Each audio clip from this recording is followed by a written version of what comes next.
მე მგონია რომ თავარი პრობლემა ზოგადად საერთოდ რაც ჩვენ საზოგადოებას გააჩნია არის გამოც ხოცებს ის გაზდის რაც გაზდის ის გამოც ვერ ვიგებთ და რის გამოც ვართ ზოგადად დაქუცმაცებული საზოგადოება ეს არის ტყუილი ანუ საჯარო სივრცეში მოსულა ტყუილი თავარი არის ტელევიზია სადაც ჩვენ დაფუძნების დღიდან დაბლოკილი ვართ ამ ტელევიზიაში ალბათ მე ვიყავი ორჯერ ბოლოს ვიყავი 2020 წლის არჩევნების წინ გვარამია რომ გამოვიდა ციხიდან შევხვდი და ვუთხარი, ანუ ჩემი პოზიცია ვუთხარი, რომ თუ პირობითად თქვენი ტელევიზია იმუშავებს იმაზე, რომ მხოლოდ ნაცებს წაართვას ხმები, მე ჩავთვლი თქვენ ქოცების ხალხი ხართ. ჩემი სტრატეგია არის ის, რომ მე ქოცებს წავართვა ხმები. თუ მეც მოვიწევთ, მე ვეცდები, რომ თქვენი ტელევიზიიდან ქოცებს ხმები წავართვა. მაგრამ თუ თქვენ დაждდებით პროსტა და მარტო მიშას ხმებზე იმუშავებთ, მე ჩავთვლი, რომ თქვენ ბიზნესიდან გიხდით ფულს. ბიზნესიდან გამოგიშვა ციხიდან ამ მოტივით და ამას აგრძელებ. მე ამის მერე არ ყოფილვარ თავარზე. ანუ შენ არ გიჩნდება ინტერესი. რატომ არის შენი არქი დაცენზურებული? თუ შენ ოპოზიციონერი ხარ და პირობითად აი რაღაცა ჩვენ ერთიანად რაღაცისკენ უნდა ვიბრძოლოთ. შენ ხო საერთოდ სხვანაირად უნდა მოქმედებდე. შენ მუშაობ არხზე, რომელიც არის მთავარი ცენზორი ქვეყანაში. მე როდესაც ვამბობ, რომ დღევანდელ მედიას რო იხვის კარტებს ვეძახი. სამდროში ეს მედიები, მედია კი არ არის, არის პოლიტიკური ოპონენტები ჩემი. რომლებიც ვერ ბედავენ თქვან რომ არიან პოლიტიკოსები, ვერ ბედავენ რომ პოლიტიკურ თამაშში მონაწილეობენ და რაღაცა აბსტრაქტული მედიის მხრიდან მირტყამენ, დაკავებული აქვთ მედიას სივრცე და მე სრულიად უაპელაციოდ მაცხადებენ, მაბრალებენ ისეთ რაღაცას, რომელსაც ვერ ამტკიცებენ. როდესაც ეს ისტორია გაქვს, როდესაც აი ყველა დონეზე გაქვს, აი პირობითად ნალაპარაკები. არხის დირექტორმაც იცის თავარმა პოლიტიკურმა შენმა ოპონენტმაც და ის ზუსტად იმას აკეთებს, რომლის გამოც შენ თქვი, რომ ეს არის ქოცობა. ამას ემატება ის, რომ ჩემს კითხვაზე ფული საიდან ბიჭო, პასუხი არ ყოფილა. ამ ყველაფრიდან გამომდინარე. შენ იძახი, რომ აი ბრალსდებ, რომ თქვენ ხართ ქოცები. და ამაზე პასუხად რომ გიპირისპირებენ არა არგუმენტაციას, რომ ეგრე არ არის და არამედ დაბლოკვას და უბრალოდ სამხრივად გინებას. აი შენ ხო მიცნობ შენ ხო ყველას იცნობ ამ რაღაცას.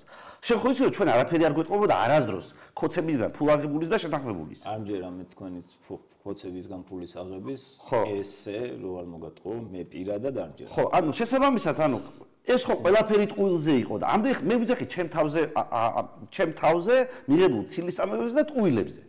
ამის იქით სხვაგან რა ხდებოდა კიდე. იქ ცალკე შეიძლება ვილაპარაკოთ ერთმანეთში ტყუილები და რაღაცები, მაგრამ მე ხო საკუთარი მაგალითით ვიცი რომ აი შენ რასაც აკეთებ, მიდიხარ ეუბნები რომ კონცერტთან ბრძოლა თუ გინდა საჭიროა რომ ბიზნეს წართვა ხმები. ბიზნეს რო ხმები წართვა, მე უნდა ვიждდე და მიშას ბიზნეს კი უნდა აგინებდე.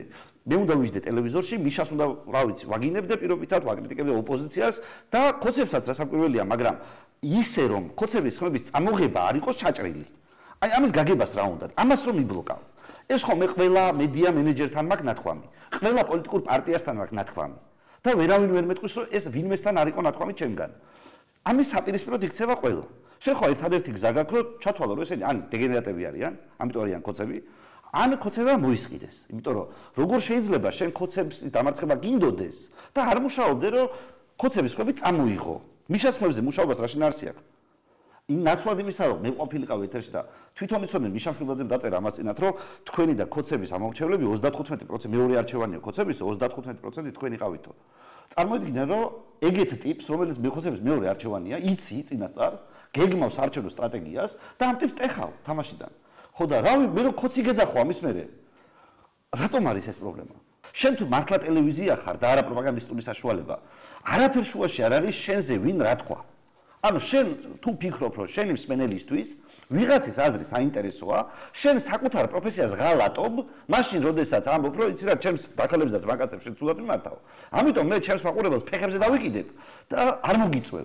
ეგ არასწორია ჟურნალისტური თვალსაზრისით. არა, ეხლა თუ საზმაოზე ლაპარაკობ კი. არა, საზმაოზე კი არა, ნებისმიერზე. არასწორია. რატო თხოვ ამას? რატო თხოვ? არა, არ თხოვ. რატომ თხოვ მე?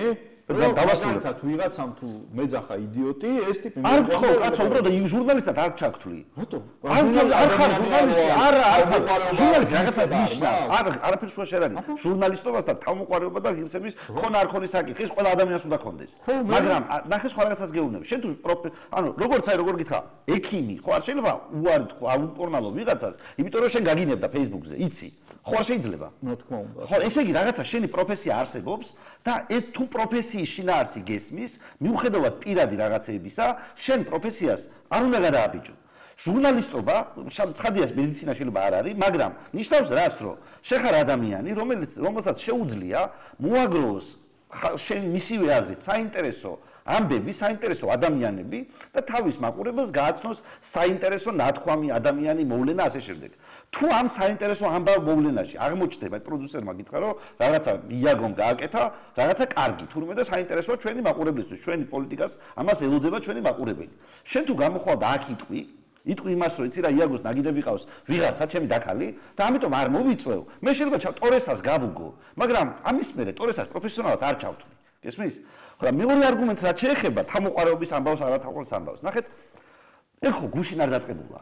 ეს იწყება რაღაცა ისტორია აქვს რა თავისი ამ ისტორიას. სადაც აი მაგალითისთვის თავარი ჟურნალისტებმა მე დამაბრალეს ღიატყუილი, რომ ქოცების მოსამართლეების არჩევნებში დავეხმარე, მაშინ როცა დარბაზში არ ვიყავი.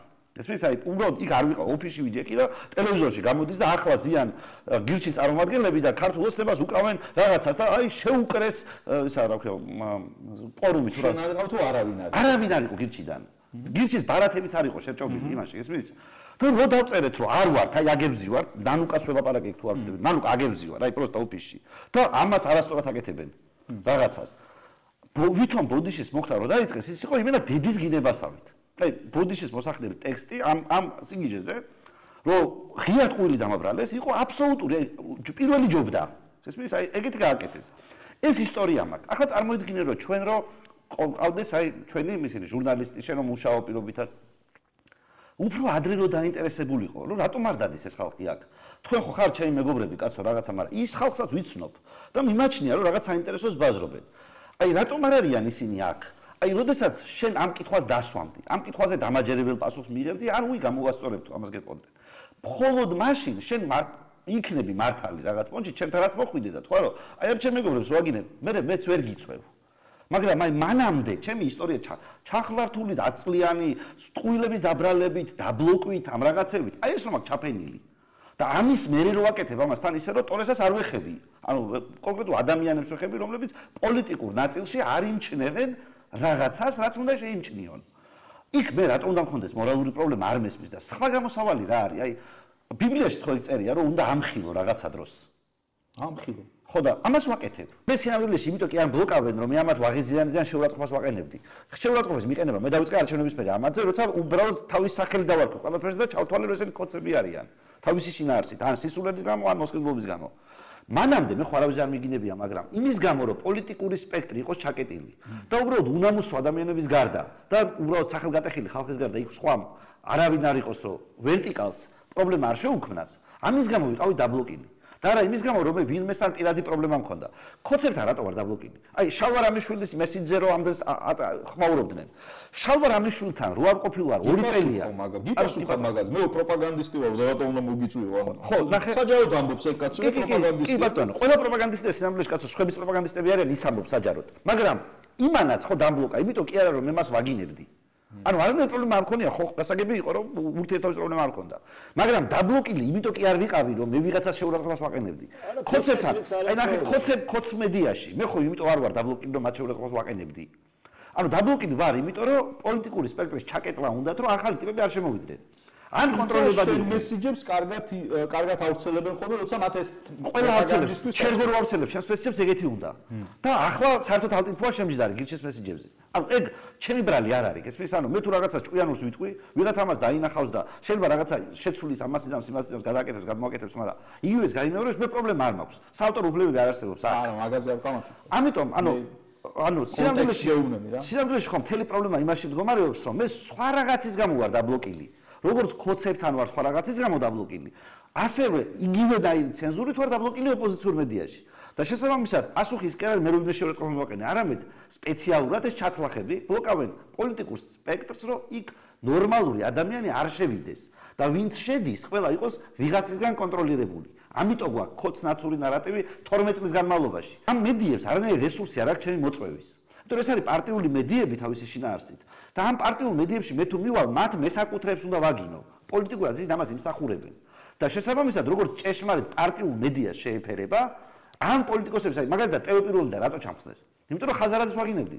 ლელოსი რო არ გამხდარიყო პირველი, ხო არანაირი პრობლემა არ მექნებოდა, ინგა გრიგოლიასთან მე არანაირი პრობლემა არ მექნებოდა. მომიწევდა, მაგრამ უცბად ინგა გრიგოლიას აუკრძალეს ჩემი მოწვევა. ბოლო რავი ერთი წლის განმავლობაში გამაქრო, მას შემდეგ რაც ხაზარაძემ იყიდა ეს ამბავი, მთელი, ცილის ამების კამპანია ქონდა ჩემზე დაწყებული და ახლა მეუბნები იხსნის კარტას რატო ეძახიო? არის იხსნის კარტა. ამიტომ ეძახი. თუ ეგ გვესმის, რომ ხოცებმა უნდა დათმონ ხელისუფლებას, სხვა გამოსავალი არ არის, აუცილებლად იქისთვის კითხვა, ვინ იღებს? და ვინ იღებს? გვარამია იღებს? არ იღებს გვარამია. არ ვიცი ქართველი ხალხი. კონსენსუსი ხო არ არის იმაზე, რომ გვარამია იღებს. ვერ იტყვი, ეხა ხო კრიზისში ვართ. როგორ შეიძლება ეხა ხედავდე ვინ იღებს რამეს? ახლა მაიცა კაცო, კონსენსუსი ხო არ არის, რომ გვარამიან რო აიღოს კაია. არ ვიცით, არაფერზე არ არის კონსენსუსი. ნიშამ რო აიღოს რო კაია, კონსენსუსი ხო არ არის. გახარიამ რო აიღოს ამაზე კონსენსუსი ხო არ არის. კაი რო კაია. არც ერთ კონკრეტულზე არ არის კონსენსუსი, ვერ ვიცით. კი ბატონო, თუ ამაზე კონსენსუსი არ არის, ღმერთი არ ყავს. არ ყავს მოსამართლე. ადამიანი რომელიც კონფლიქტებს ბიზნესნაირი აქეთ მხარეს არ ყავს. მაგრამ გვინდა რომ ბიზნესს წავართვათ ელექტრონული ხელისუფლება. აი მაგ ამბავზე რომ როგორ მოახერხოთ ეს, როდესაც აქეთ ბიზნესი არ ყავს. აქეთ ეს რაღაცა რაც არის ის არსებობს. მაგრამ ვიცით რომ თუ გვინდა მშვიდობა, ხოცები არ უნდა იყვნენ ელექტრონულ მმართველობაში. ეს ვიცით. ამასთან დაკავშირებით რომ სად ვილაპარაკოთ ამასთან დაკავშირებით. აი დათომ რამდენი ხანი ეძებდა მართლა სტუმარსო ვიღაცასთან გველაპარაკა ამ თემაზე. შენ შემთხვევით მოხვედი, თორე ადამიანი არ მოდის და არ ლაპარაკობს. გვაქვს სამი ვითომ ოპოზიციური მედია. ამ თემებზე იქ ლაპარაკი არ მიმდინარეობს. ამავდროულად ქვეყანა უფრო და უფრო უკან მიდის. აი ეს ტელევიზიები, სადაც ეს არის გასაკეთებელი, ამაზე ლაპარაკი, როგორ ჩამოვაშოროთ ბიზნეს ხელისუფლებას. ვინ რას პოზიციას დაიჭერს? სად იქნება გვარამია, სად გახარია, სად რაღაცა, რომ ხალხი შევაჩვიოთ. აი ეს თუ არ მიმდინარეობს. ამაზე რატომ არ აკრიტიკებთ იმ თქვენ მიერ მხარდაჭერილ ორგანიზაციებს თუ ადამიანებს? ეს ხო გასაკეთებელია. და მე როდესაც ვამბობ, რომ აი უკიდურეს ფორმას ღებულობ, რომ იხსნის კარტებს ვეძახი, იმიტომ რომ ეს გააკეთეთ მეთქი. ვიღაცა შეიძლება არ მოწონდეს იხსნის კარტა, მაგრამ აი დანარჩენს ეს კაცი მართავს ლაპარაკობს, რომ ეს მართლა გასაკეთებელიაო. ამას სანამ ვინმე არ იტყვის. მანამდე რატო გგონია, რომ რამე ან პროტესტი იქნება საბოლოო ჯამში წარმატებული, ან კიდევ უფრო მეტ ადამიანს არ დაიჭერენ და ზოგადად ასე გარისხვა რომ სწორია ამის გაკეთების გარეშე. მან თანხდებით მე და შე რომ ვიღაცას უნდა აკეთოს კი? კი, ვიღაცას მოდი მაშინ აგერ ვართ ადამიანები, რომლებიც პირობითად, რა ვიცი, ბევრ ხალხს ვიცნობთ ამ ქვეყანაში. მათ შორის, რა ვიცი, ხარდაჭერილი, აი ცოტნეს იმედი მქონდაო, ვიღაცის იმედი მქონდაო და თუ ამბობს, მაქვს კიდევ. წარმოგიდგენთ ხო, ამ ხალხმა ვისი იმედის თქვენ გაქვს? სიამოვნებაში ხო, ხმა უნდა ამოიღონ და თქვან რომ ესე გაგრძელება არ შეიძლება. და ზოგადად აი 4 გამარჯვებული ბარიერ გადალახული პარტია. გაყალბებულ არჩევნებში. აი ამას რო ბაზრობ. როგორ დაგიჯეროს ვინმემ, რომ ერთდროულად თურმე ჭკვიანური ის ყოფილა სიტყვათა წყობა, ასევე ოქსიმორონი შინაარსობრივად, რომ გაყალბებული არჩევნები და 4 ბარიერ გადალახული პარტია. კრეტინობაა და იცი რომ ნათქვამი. აი, როგორც კი ეს ბოდიში, როგორც კი იცი ეს მაშინვე გეუბნები რომ მიკვირს რატო უფრო მეტად არ ბრაზდები მეთქი. გვიან მოახდინეთ მაგაზე რეაგირება ჩემი აზრით ვერ დაგეწიეთ. აი, წარმოგიდგენთ თელი 4 ბარიერ გადალახულ პარტიას რო აჭედებენ, ის ხალხი ვინც ასევე უარყოფს არჩევნების შედეგს. ანუ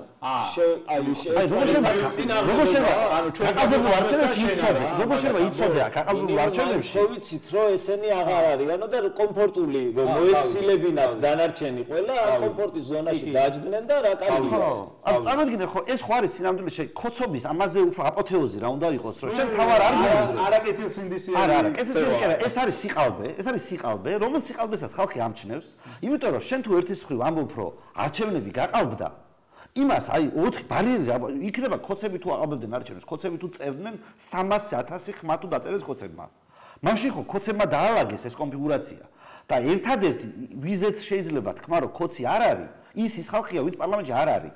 ანუ თუ არჩევნები გაყალბდა და ხოცებმა გააყალბეს, ერთადერთი ვიზეც ზუსტად შეგვიძლია თქვა თან ყველაზე მაღალი ალბათობით, რომ ეს არ ყოფილა მოსყიდული, არის ის ვისაც არ გაუყალბეს, ვის სასარგებლოდაც არ გააყალბეს. იმიტომ რომ გაყალბებული თუ არის ის გამყალბებელი ვიღაცის სასარგებლოდ გააყალბებს, ვიღაცის საწინააღმდეგოდ გააყალბებს. მან მინიმუმის შემოდის რომ 300,000 ხმა და მით უმეტეს 9 მილიონი ხმა თუ არის მოპარული, ესე იგი შენი შეწონილი 3%-ით შეიძლება შეცვლილია, ხო? ანუ პირობითად 9 მილიონი ხმების რომ მოვაკლო, საბოლოო ჯამს, რავი, ჩემი 3% 5 გახდა. ხო, არ ვიცი, ანუ შეგიძლია თქვა, რომ არაპატიოსანი ქცევა თქო, ბაგიტოვანი. არაპატიოსანი, ეს არჩევნები ისე გაყავდა, რომ ამ არჩევნების შედეგს არ ვენდობი და всё. ყველა პარტია, რომელიც პირობითად მონაწილეობდა არჩევნებში, ამ თვალსაზრისით უნდა იყოს თანასწორი. შენ თუ რამეს აკეთებ, ანუ მაშინ ყველას გაუკავდეს. როგორც კი შენ ამას აკეთებ, იაგო არ მოგწონს, სერვიში იაგო არ მოგწონს და არ მოგწონს ისა, რა ქვია, ალტინფო არ მოგწონს, ამის გამო იძახი, რომ არ გაყალბებულა თურმე არჩევნები, ვიღაცის ისინი მართლა ისინი ამას მოუღია თქვენი. მაგრამ შენ აგიღია ხმები. შენ თურმე უფრო მეტი გეკუთვნოდა და წაურთმევიათ და ამას თუ შიგნით არ არსებობს აი რეგენერაციის უნარი, რომ რაღაცნაირად ასეთი სიყალბე რო გამოჩნდება, გამოდის ვიღაცა იხვის კარტა ჟურნალისტი და იძახის, რომ 4 ბარიერ გადავახული პარტია და რაღაცა. ვიღაცა ხო შეიძლება მივიდეს და უთხრას, რომ ასე არ შეიძლება.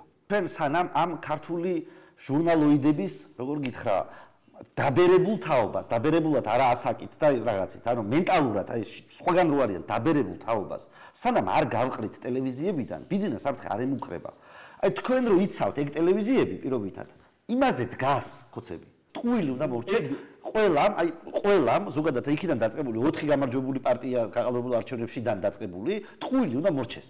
და სანამ ტყუილი არ მორჩება, მე ვიქნები შეურიგებელი ამ მატყუარების მიმართ, იმიტომ რომ არ მჯერა, რომ რაც არ უნდა ხდებოდეს აქეთ ხოცების მხარეს, წარმატების მიღწევა რო შესაძლებელია მატყუარა უპრინციპოებთან ერთად. აბსოლუტურად